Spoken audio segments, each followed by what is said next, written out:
Is my screen visible? No, we are not at the first slide, Nikhil. I think you must. Yeah, Yeah, you're on screen the is last visible. slide. Okay, great. Is my screen visible now? Yeah. Perfect. Yes. Perfect. So good evening, all the esteemed delegates, faculty.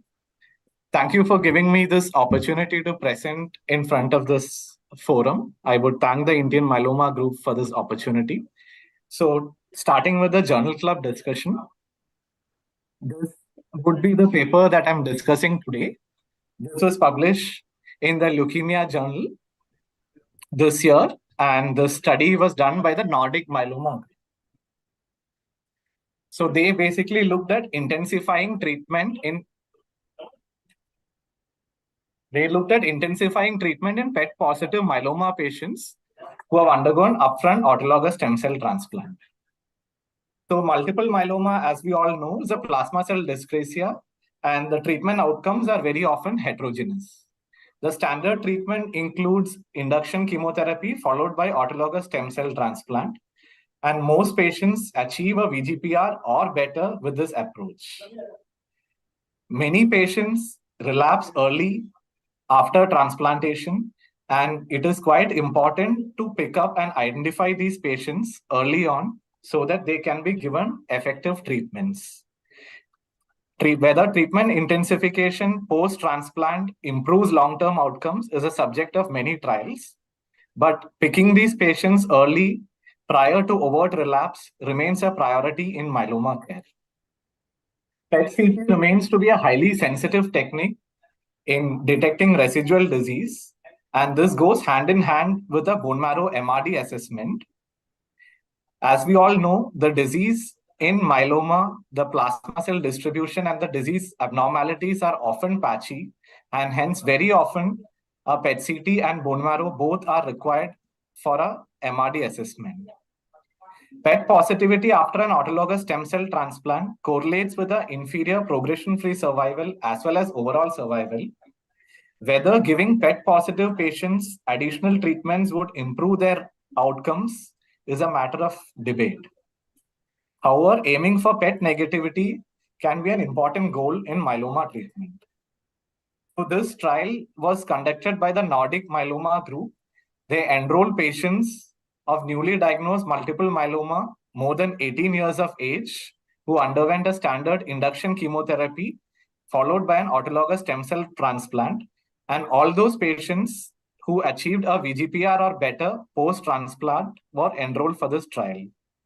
Patients from 4 countries were enrolled for this. Patients who were PET positive after an autologous stem cell transplant were given 4 cycles of carfilzomib Len-Dex within 1 month of the PET-CT scan, and a repeat PET and MRD assessment was done after this. This was a non-randomized trial and there was no comparator arm. And the outcome that was looked at was whether giving KRD consolidation would make these PET positive patients PET negative, and the correlation between PET and MRD in these cohort of patients. The study was done from April 2018 to September 2021. This was a prospective multi-center. This was a prospective multi-center non-randomized phase 2 trial in which newly diagnosed multiple myeloma patients who achieved a VGPR or better post-autologous stem cell transplant were recruited from 6 centers in Norway, Denmark, and Portugal. The primary endpoint was mainly to look at the proportion of patients who are PET positive after the standard first-line treatment and the proportion of patients who converted to PET negativity after 4 cycles of KRD consolidation. A correlation between PET and MRD by intra-patient comparison was also looked at. This was a study design. 159 patients post-transplant were screened with PET-CT, out of which 53 patients were PET positive. Among these patients who were PET positive, 50 patients were enrolled for the trial and they received 4 cycles of carfilzomib Len-Dex. A repeat PET-CT was done after completion of 4 cycles to assess the response. All patients more than 18 years with newly diagnosed multiple myeloma and who underwent an upfront autologous stem cell transplant post-induction chemotherapy were enrolled for the study. As mentioned earlier, the requirement was at least a very good partial response or better post-autologous stem cell transplant with a good performance status and adequate bone marrow function.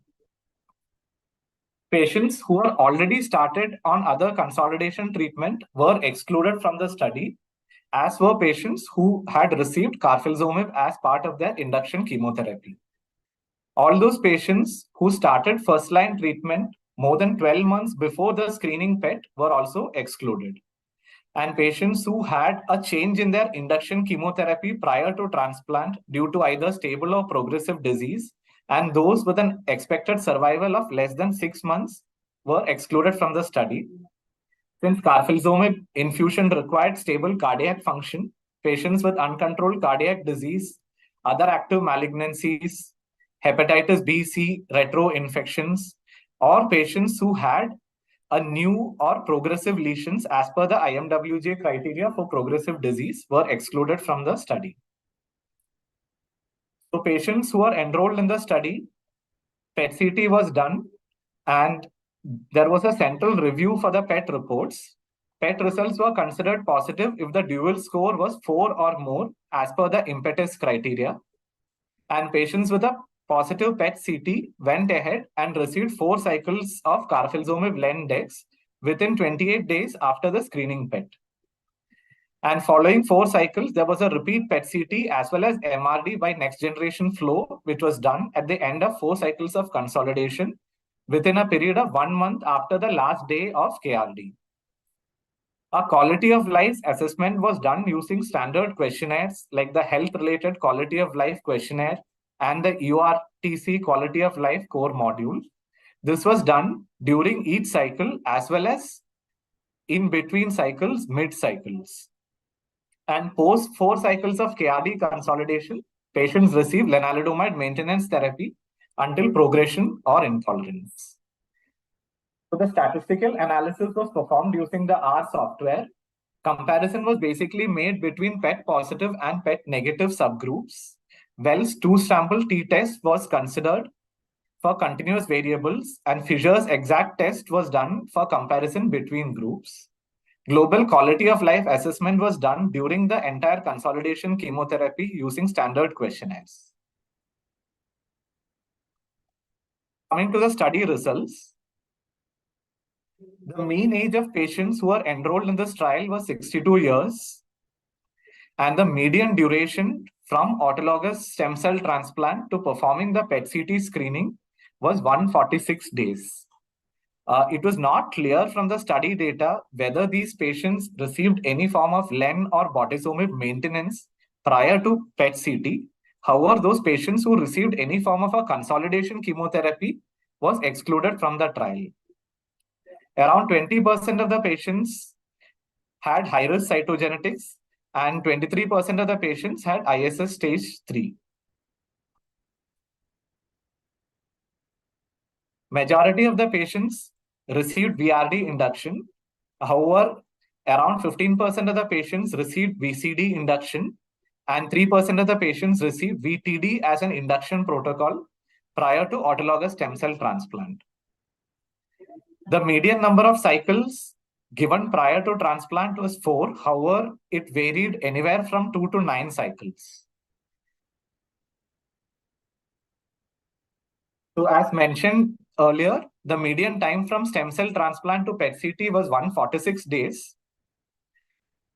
None of the patients received any consolidation chemotherapy prior to the initial PET. During the initial screening of 159 patients, 1/3 of the patients were detected to be PET positive. Those patients who are PET positive had a higher ISS score, had high-risk cytogenetics as expected, and many of these patients received VCD induction prior to transplant. However, none of these numbers were statistically significant owing to the small sample size. Of those patients who received a consolidation chemotherapy, 1/3 of the patients converted to PET negativity post 4 cycles of KRD consolidation. Numerically, more patients with prior VRD induction converted from PET positive to PET negative. However, these results were not statistically significant. A correlation was done between the PET status and the MRD status. MRD negative patients prior to KRD treatment were significantly more likely to be both PET and MRD negative after treatment. And around 47% of the patients converted from MRD positivity to MRD negativity post-treatment. Now, what is interesting is that among the patients who are PET positive after autologous stem cell transplant, a significant number of them, more than 50% of the patients who are PET positive, were MRD negative on screening. So this shows the discordance between MRD as well as PET as a modality of assessing the measurable residual disease. This could probably because of the fact that the disease in the bone marrow is often patchy, leading to a falsely negative MRD report. So PET-CT was found to be complementary to an MRD assessment, as many of the patients who are PET positive were MRD negative during initial screening. No patient stopped treatment due to adverse effect. No deaths were reported during the trial. A total of 28 serious adverse effects were noted in 40% of the patients, majority of them being infections, and a small proportion of patients had developed DVT. One patient developed atrial fibrillation, bleeding, AKI. However, it was managed conservatively and the patient recovered. A quality of life assessment was also done during the beginning of each cycle of chemotherapy as well as interim cycles. And it was noted that in between cycle 3 and cycle 4, the quality of life assessment which was done interim cycle 3, day 15 of cycle 3 as well as cycle 4, there was a significant deterioration in the quality of life reported by patients during the 3rd and 4th cycles. So what would be the clinical implications of this study? The main point of a discordance between the MRD and PET should be noted. And this study emphasizes the role of PET-CT for residual disease assessment, as many of the patients who were PET positive, more than 50% of them were MRD negative. PET positivity post autologous stem cell transplant is associated with worse treatment outcomes, and conversion of PET positive status with consolidation chemotherapy is feasible, as shown in this study. 1/3 of the patients who are PET positive turned PET negative after 4 cycles of KRD consolidation. And the patients who had low risk cytogenetics, who had a lower ISS stage, who are MRD negative to start with, were more likely to convert to PET negativity.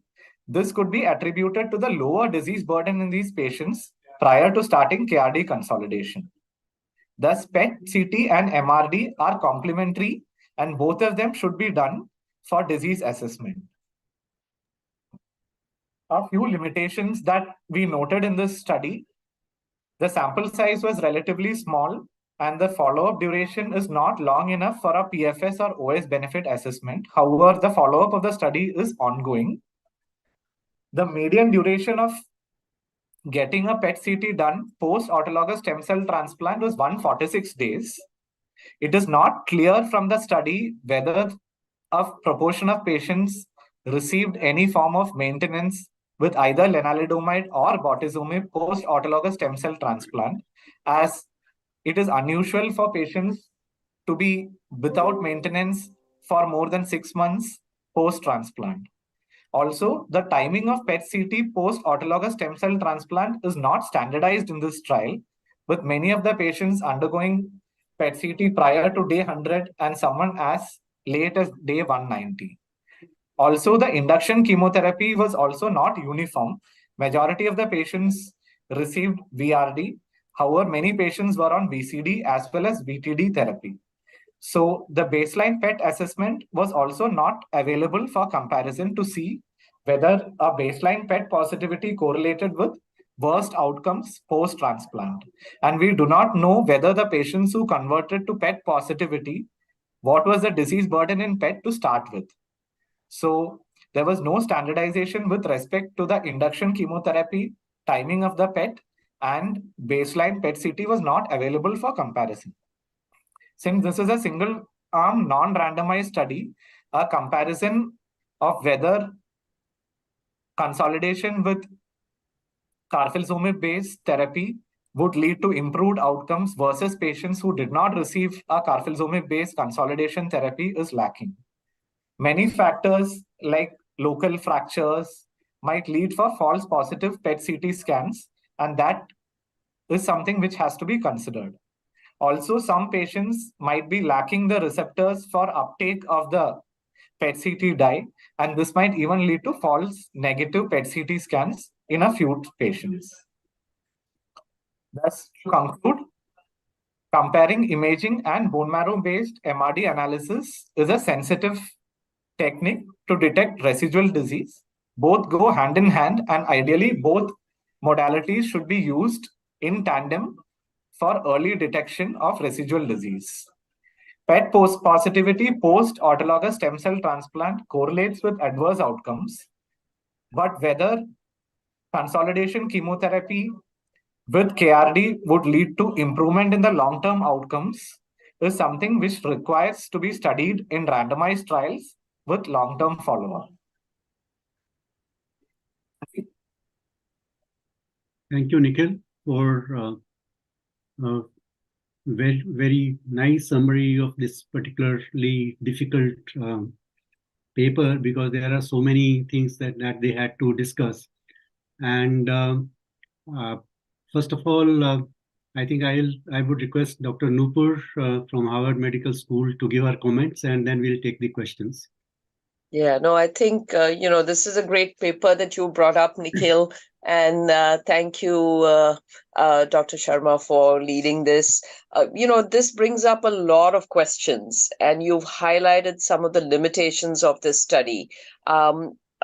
So I'm not going to go into the limitations because the timing of when the PET scan was done, most of our patients are on maintenance. When do they convert to PET negativity? Those are all issues. I think the big issue with this paper is MRD, which we do today by bone marrow testing, does not pick up sort of extramedullary disease.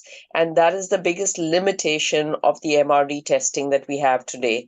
And you highlighted that really quite nicely. So for that reason, we need better tools for MRD testing. I think the IFM study has also shown, right? They've done PET scans in a subset of their patients, and they've correlated that with the MRD. And when you add PET scans to the routine flow-based MRD or clonoSEQ-based MRD, you increase the specificity of the MRD, and you're more, you see a better correlation with outcomes and good prognosis.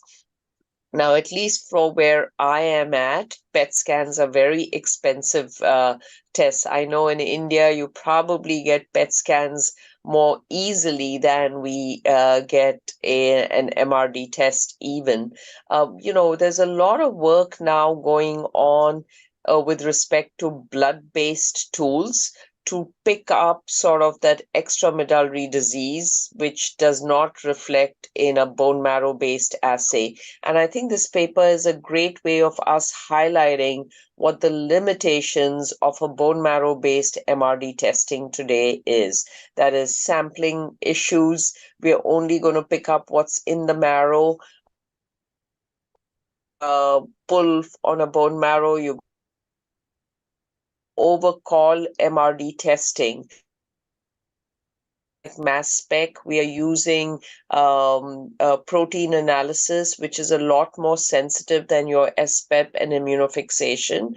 And will that be able to pick up all more MRD, because that's an easier test, like a blood-based test, is something we all need to think about. There's a subset of patients, though, where you do have to look for PET scans. It's not all patients, I think, but patients like you've highlighted, patients who have high-risk disease, cytogenetically high risk, we do follow them with PET scans. And the reason for that is there's an increased incidence of extramedullary disease in that patient population.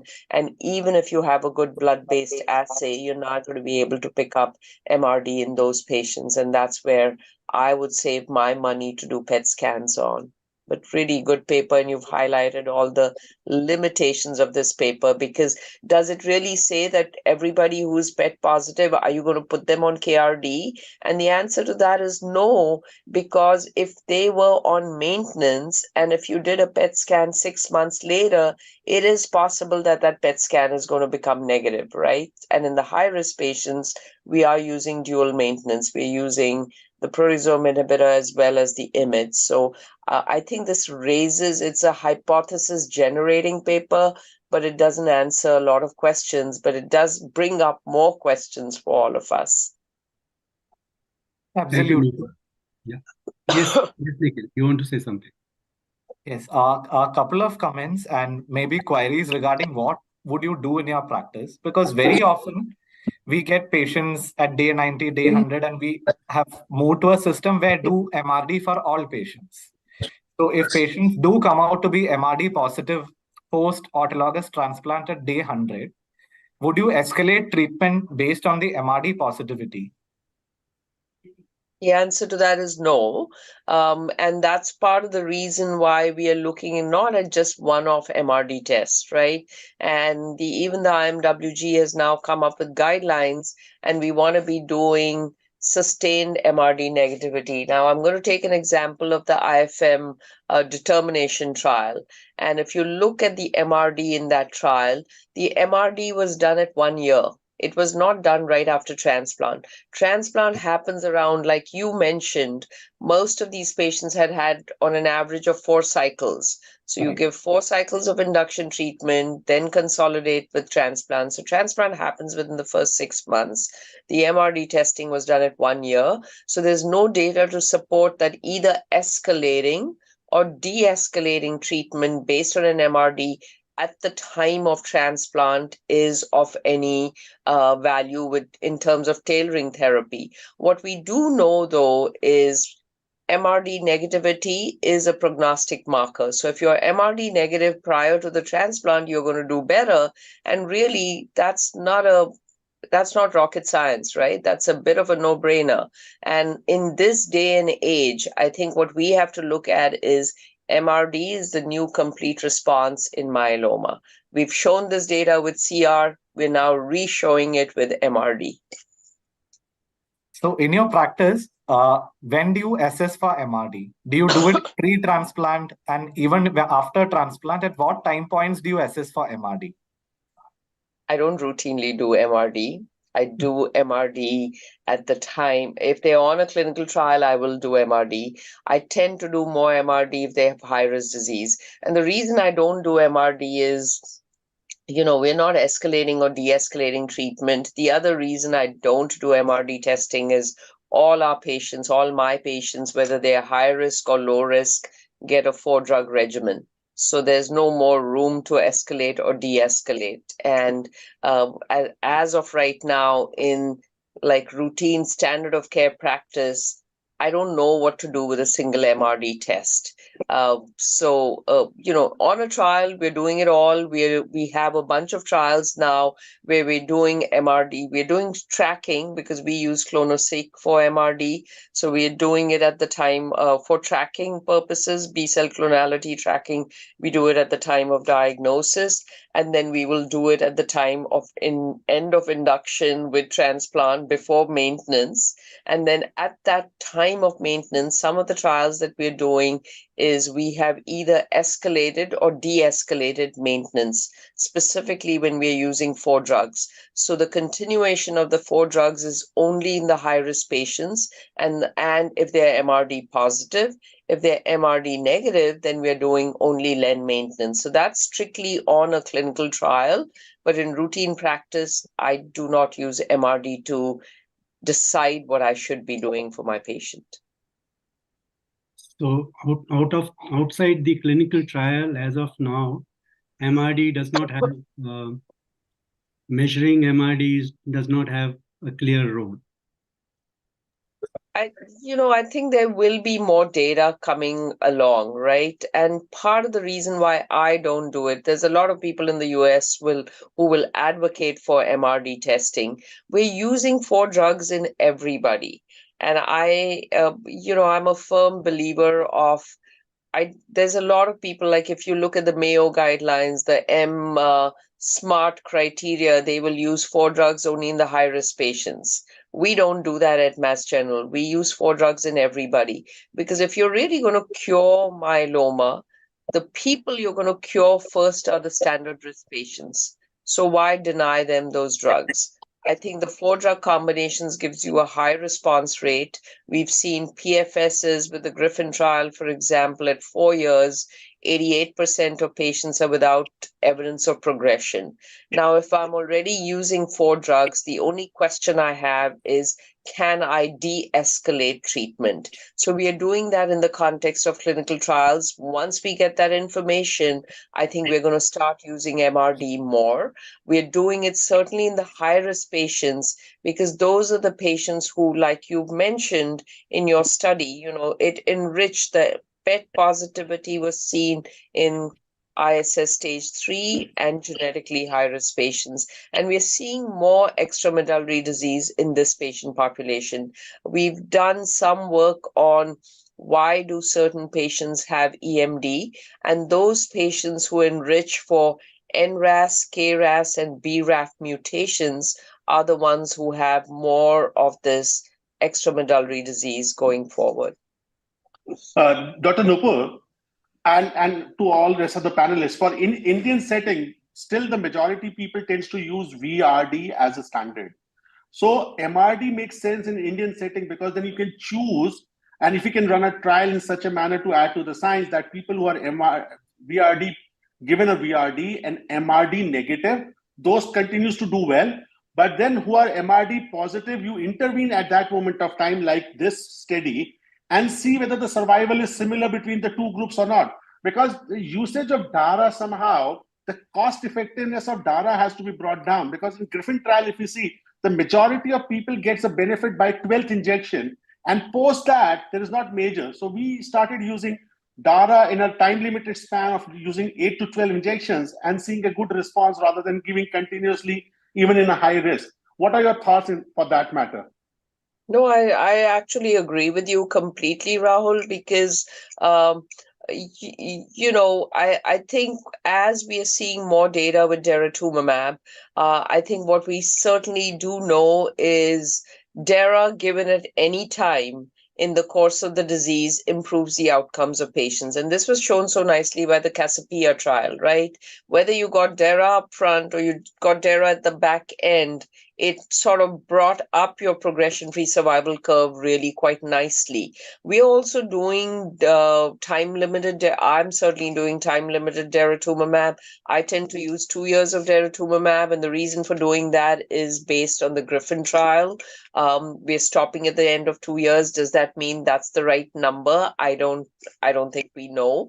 There are some ongoing trials looking at daratumumab as maintenance. I think the key in what you highlighted here is we need a control arm.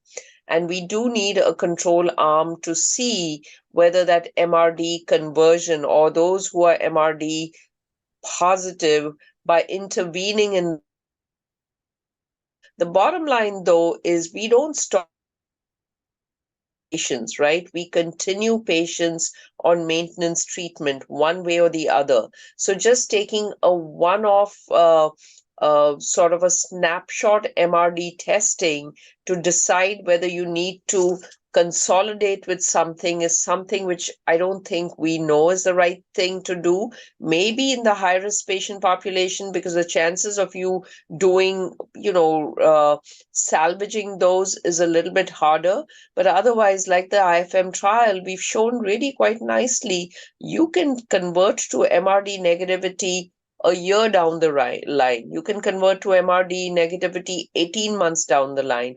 And the other thing I think is really important is there's a lot of myeloma patients who will never become MRD negative. And those are the patients who have that M protein, and those are the ones who've had MGUS like disease before.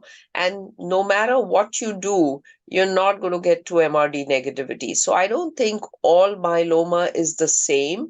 And that is why I think it's really important for us to understand that we cannot necessarily be driven by just MRD negativity. There's a subset of patients where MRD negativity is really important. And that, in my mind, is the genetically high-risk patient population where we have a hard time controlling the clone.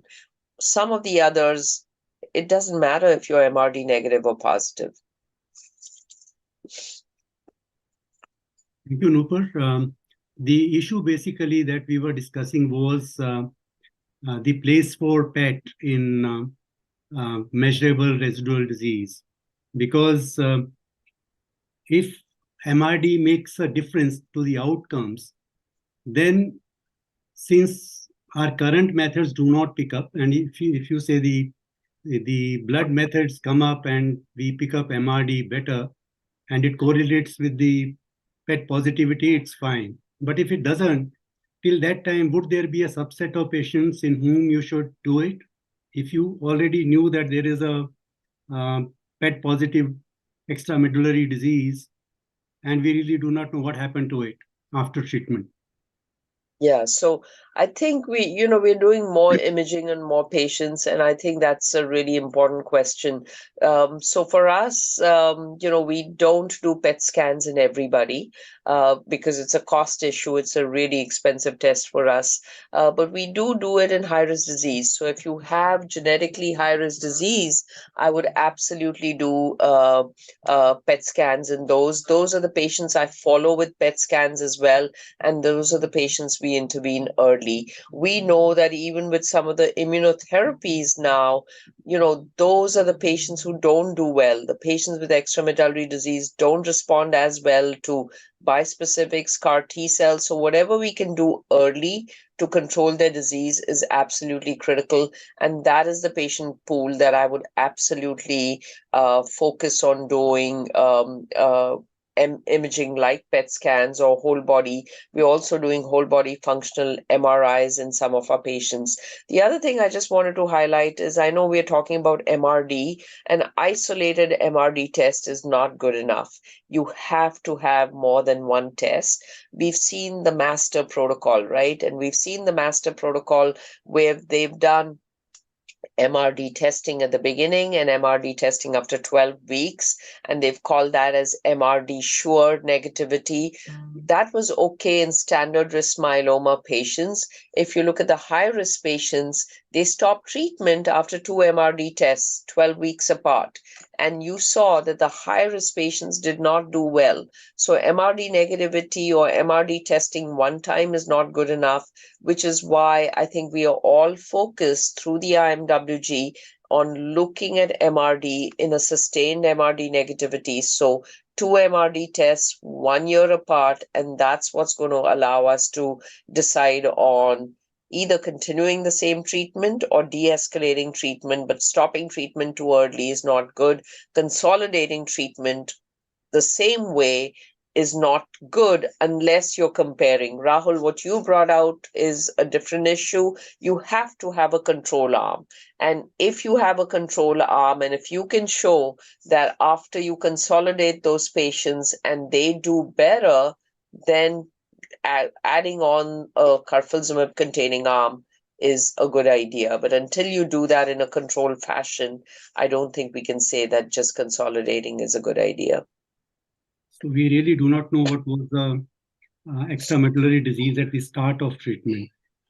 Had we known that, then persistence of this particular disease after the initial treatment would mean relative resistance to the treatment that has been used. So would you just give KRD or would you actually give something different? So we are doing, our algorithm is a little bit different. For all young patients, anybody who's a transplant eligible patient, we're using KRD. We're not using RBD. And we're using DERA KRD. So it's a quadruplet that we're using on all patients. And then at the end of 8 cycles, we're escalating or de-escalating based on MRD. This is on clinical trials. And this is in general, I don't do the MRD testing at the end of 8 cycles, but depending on the genetic risk, they will either continue. So all of them continue DERA for about 2 years. Everybody is on Rev maintenance. If they have genetically high-risk disease, they will continue on carfilzomib as well. With the older patient population, we are using DERA RVD. We're doing RVD in an RVD light fashion. And again, we're using the same algorithm. Everybody gets DERA for about 2 years. Whether or not we use Velcade continuous depends on their genetic risk. So that's what we're doing in all our patients. And I think over time, we'll see what the outcome is. But with this combination, they're doing exceedingly well. The high-risk patient population, when they relapse, we are taking them quickly. They go through lines of treatment pretty quickly, and we are getting them to immune T-cell redirected treatments early as opposed to waiting too long. Thank you for answering all these questions. One last question for you. I think we are already past time. Is that do we have a direct comparison between the bone marrow and the extramedullary disease plasma cells? And are there any differences in these cells that they tend to persist in the extramedullary sites? Or do we actually have access to those cells and can we study them? Yeah, no, that's a really good question. And, my lab has done a little bit of work around that. So we have paired samples of tissue from the plasmacytoma and tissue from the bone marrow. And we do see, so what we've seen in these samples is an enrichment for NRAS, KRAS, BRAF. We see the same sort of mutations in both places, so they're not any different. And what we've seen is a slight enrichment for P53 mutations and deletions in patients who develop.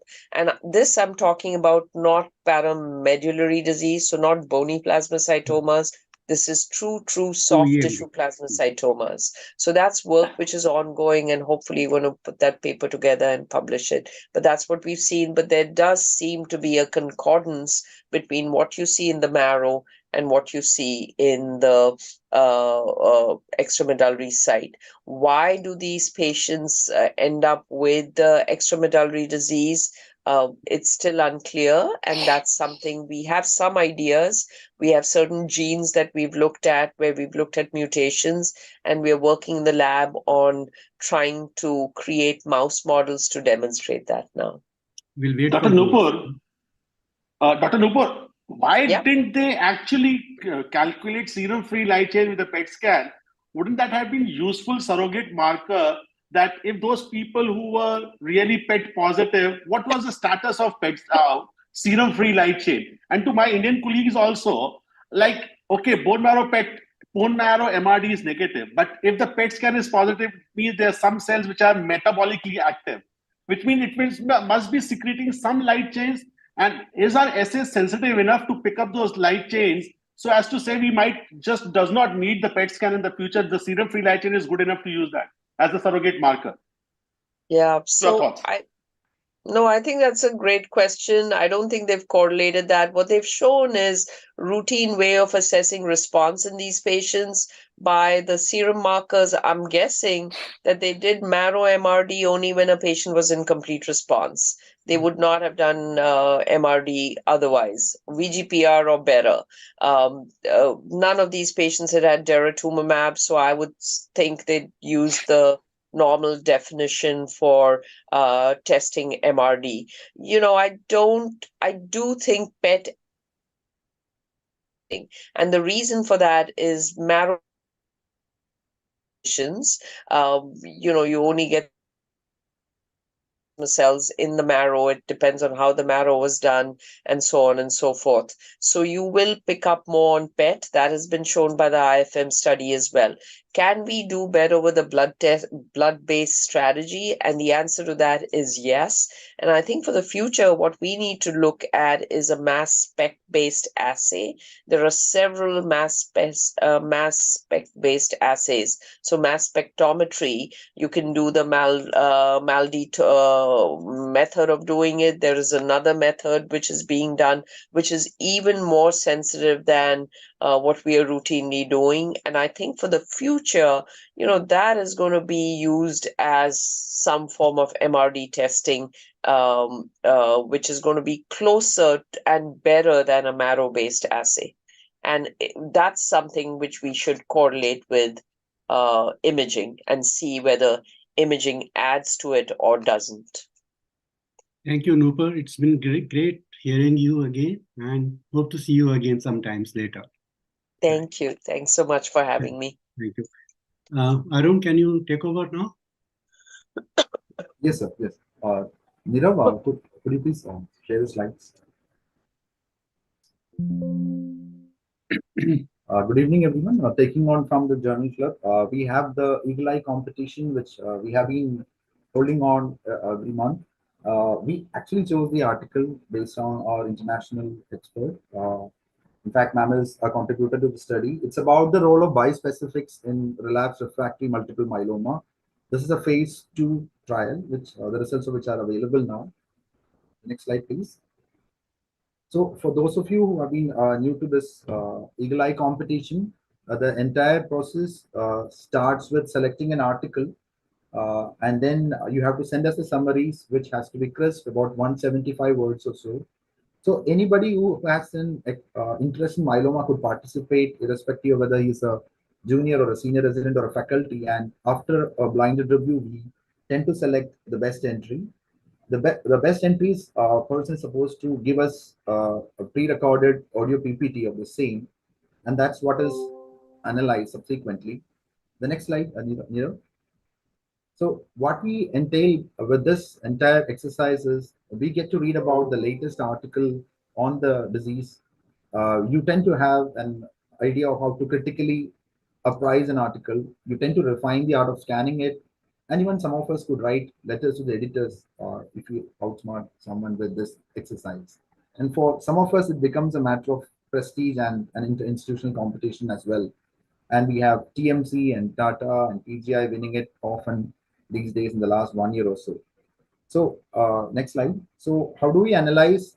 Finally is we request that you stick to a word limit and be very crisp with your critical appraisal, but do concentrate on the methodology and statistics because that has a lot of weightage. With that, I would like to announce the winner for this month's Journal Scan entry. She's Dr. Malini Garg. She's an assistant prof from the adult hematolymphoid unit and BMT unit at Varanasi. Many congratulations, and please wait for our vouchers and the certificate for winning this event. Nirav, with that, I would request Nirav to play the pre-recorded audio of the Journal Scan.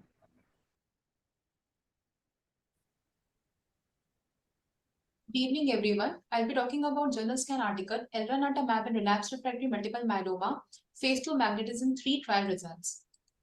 Elranatamab is a humanized bispecific antibody that targets both BCMA on myeloma cells and CD3 on T cells.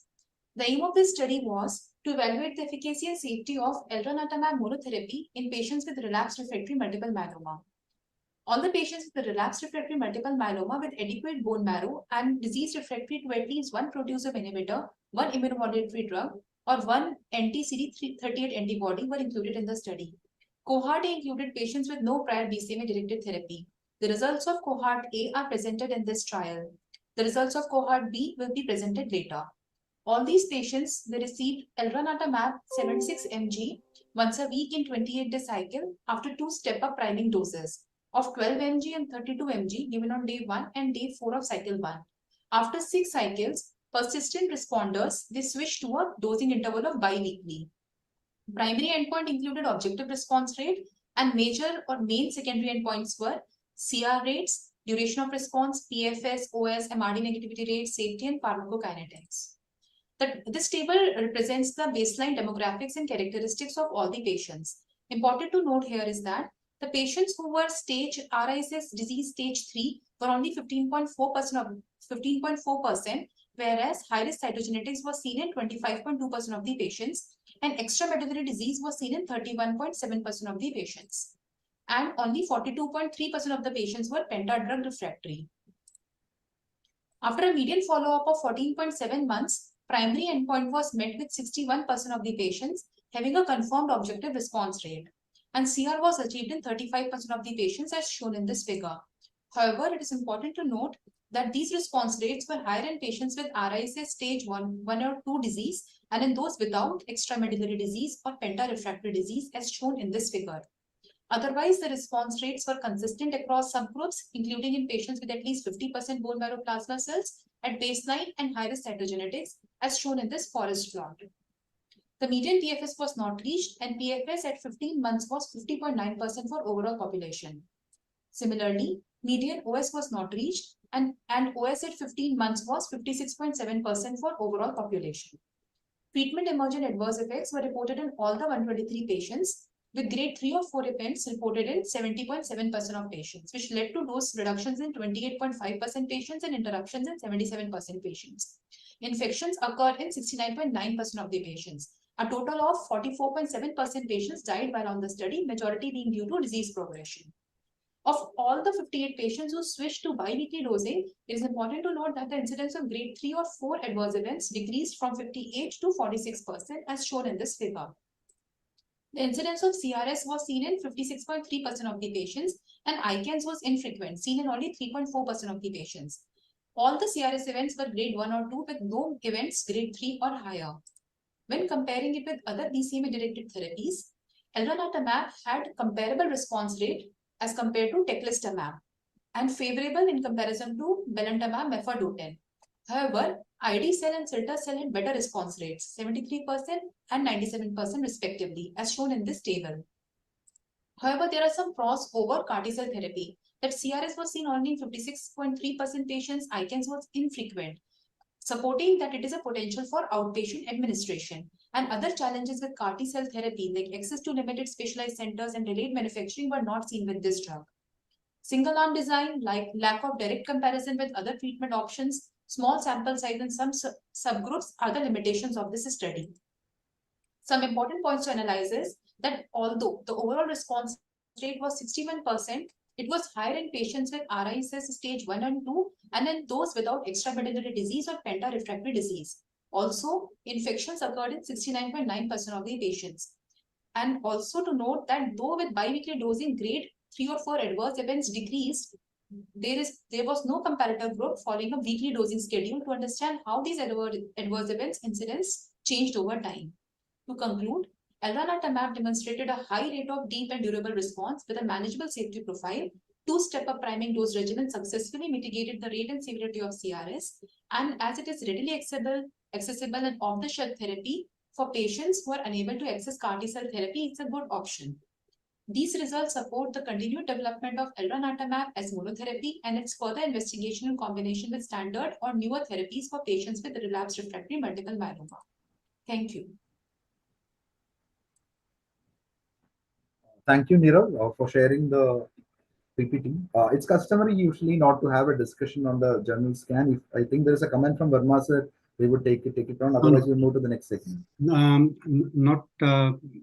Not any specific comment, but this is only an exploratory phase 2 study. So we'll need to see more results to really say that this drug would be useful in this subset of patients. But the initial results seem to be encouraging, with a lot of serious adverse events that will have to be seen.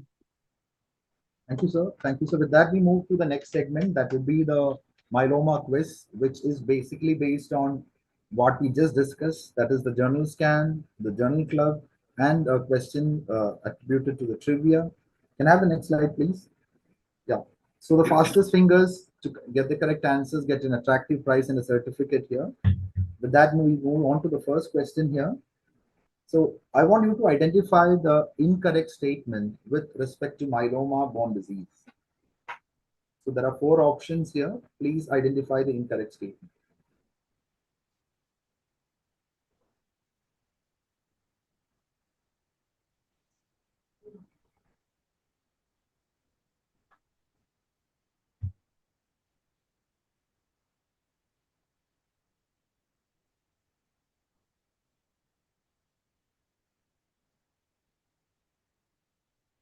The next 2 questions will be on the magnetism trial, that was the journal scan which was discussed.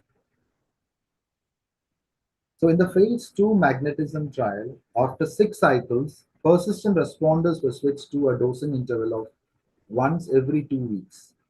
Which one of the following best defines a persistent responder as per the trial design?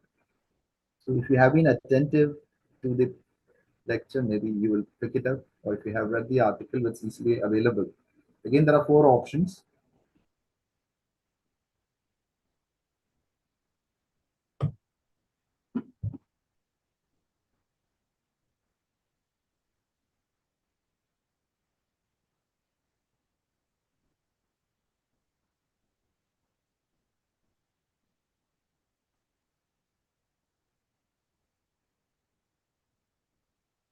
The next question on the same trial is based on, if you see the reasons for permanent treatment discontinuation in the trial, these are very important when we interpret a trial and try to apply it into our clinical practice sometimes. So which of the following was the most common primary reason for permanent treatment discontinuation?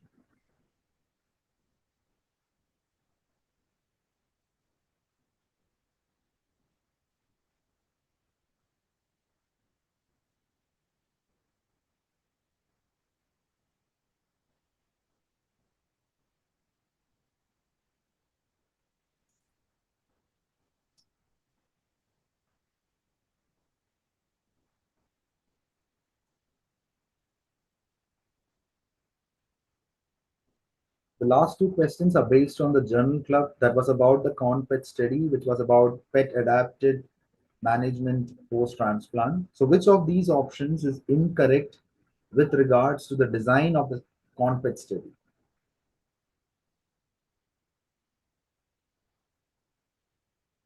Again, this point was reiterated to by the speaker and by the experts here. So if you have been attentive to the lecture, even if you have not read the article, the answer lies there, quite easy.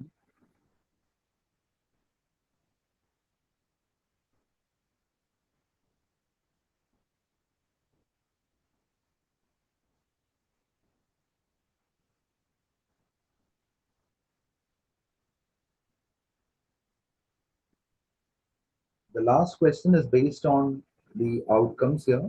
So which of these options is incorrect with regards to the findings of the CONPET study assessing the impact of a PET adaptive treatment in myeloma? So please identify the incorrect statement here. Again, these were discussed threadbare by the experts here.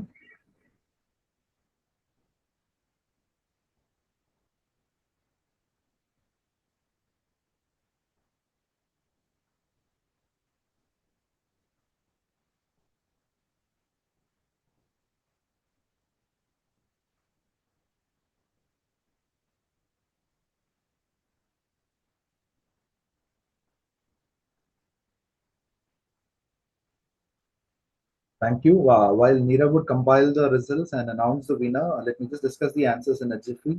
So the first question was about myeloma-borne disease. And we must understand that it's a fairly common entity with almost everyone developing it over the course of their disease, and it has significant mortality implication. But what we must understand that beyond the RANG ligand and the osteoprotegerine, which we keep talking about, and maybe targeted therapy if it is available, the WNT signaling pathway is an important pathway. That's the one which affects the osteoblast and not the osteoclast. So that would be the incorrect statement. And we must know it was pamidronate, which was the first bisphosphonate to show a clinical benefit, and not clodronate or zoledronate. The next question was about the magnetism trial, and we must know before we interpret the findings of any new trial is how the study design is done. So here the partial response of at least 2 months was considered by the trial team to switch from a weekly interval to a fortnightly interval. May not be applicable in all settings. The third question. This was about the reasons for permanent treatment discontinuation.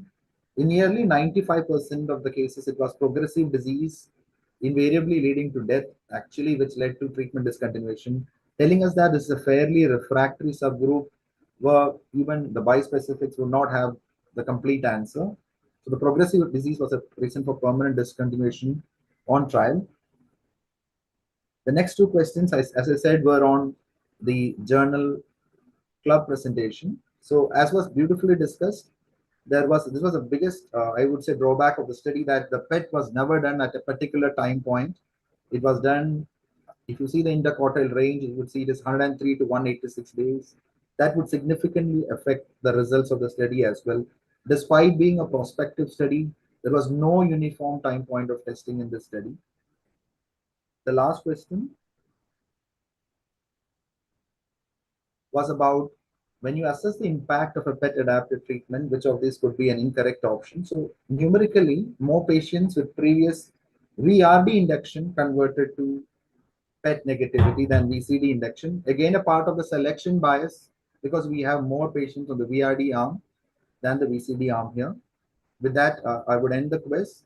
Nirav, have you compiled the results, and could you tell me who the winner is? See, Dr. Sumit Mirg once again. Okay, so Dr. Sumit, I think this is thrice a year now. I think he has been a habitual winner from Tata. Congratulations, Dr. Sumit. We would be sending you the voucher and the certificate. Please do join us again and again and keep signing. Thank you, everyone. For the next month, next slide, Nirav. The next one. For the next month, like as we know, we have been meeting now every 4th Thursday of a month. The date is 23rd of November, the same time. Dr. Shaji Kumar would be the international expert who would be joining us. And before I wind up, a note of gratitude to all the people who made the event and the concept of a journal club happen. We have this troika of experts here who have been with us and have been guiding us for the scientific and newsletter subcommittee, and the Pan-Indian group who have been giving us a constant support and helping us post this program. My sincere gratitude to Dr. Nupur, who did share her valuable time and came with us and had an interesting and intellectually stimulating discussion despite her clinic commitment. Thank you, one and all. And with this, I would hand over the proceedings to Dr. Subhash Verma, sir, to give the concluding remarks and end the session.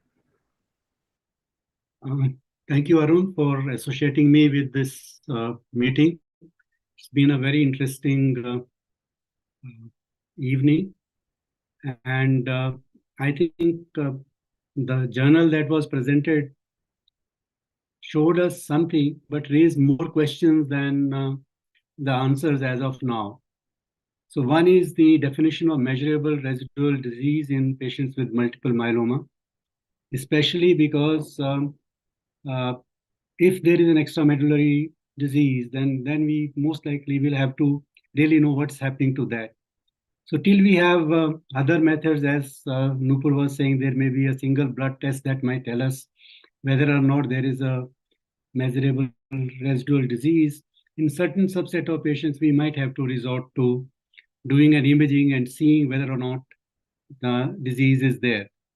What to do, whether you would really like to escalate treatment at this particular time or not, would most likely require a good clinical trial or follow-up before you say that it should be done universally in all the patients. My personal feeling is that extramedullary disease has some biological differences from the purely medullary disease, and that's why it behaves somewhat differently. And maybe we will have to have different strategies of treating it in addition to controlling the bone marrow disease. Thank you very much. I think we have Hari, and I can see Hari and Uday. So Hari and Uday, anything before we close? No, sir. Thank you, sir. Thanks a lot. It was very well conducted journal club, sir. Thank you, sir. Thank you, sir. And a simple journal trying to answer the question, but I guess it had some weak points to it. Yeah. So Yeah, but even then it has its weaknesses, but it also raises a number of questions as to, first of all, why do people develop an extramedullary disease? that's right. That's right. Right? Yeah. And why? How is it different? So Nupur actually alluded to the fact that they have done some studies, but Yeah. we really do not know what is actually the reason for an extramedullary disease in some people. You know, Through a mere observational perspective, we have always known that extramedullary disease don't do as well as, and they are more difficult to eradicate than non-extramedullary disease. from what she said, I thought if we were really to concentrate on curing people, then we should actually look at the standard risk and treat them more aggressively than the higher risk, where your results are likely to be same despite anything that you do. That's a good learning point actually for us to focus more and more on the treatment. I mean, the myeloma risk group that we can actually cure. Those who are likely to do well should be looked after well. That's the kind of a thing that I was thinking. Yes, Right? sir. Absolutely. So, Absolutely. anybody else would like to make a comment, or shall we call it a day? Pankaj, are you there? Yes, sir. I'm there. I was enjoying the club and all the questions, and my only question was that we did discuss a little bit about the cytogenetics and the PET positivity and the risk stratification. So, generally when we are discussing, so we discuss one aspect, whereas the patient has multiple things which are going on. So, when we take the patient as a whole, the assessment when you are doing the patient, then it has to be done as a whole.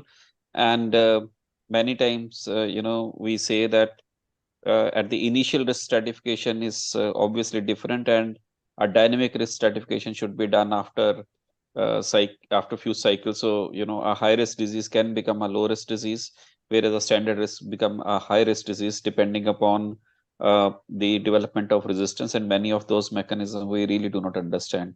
So all in all, it was good, and as you rightly said, this has raised more questions, and hopefully some of the future trials will answer those questions. Thank you. So thank you, everyone, and thank you for having me on the panel. Thank you. Thank you, Thank sir. you. Thank you, sir. Thank you. Thank you.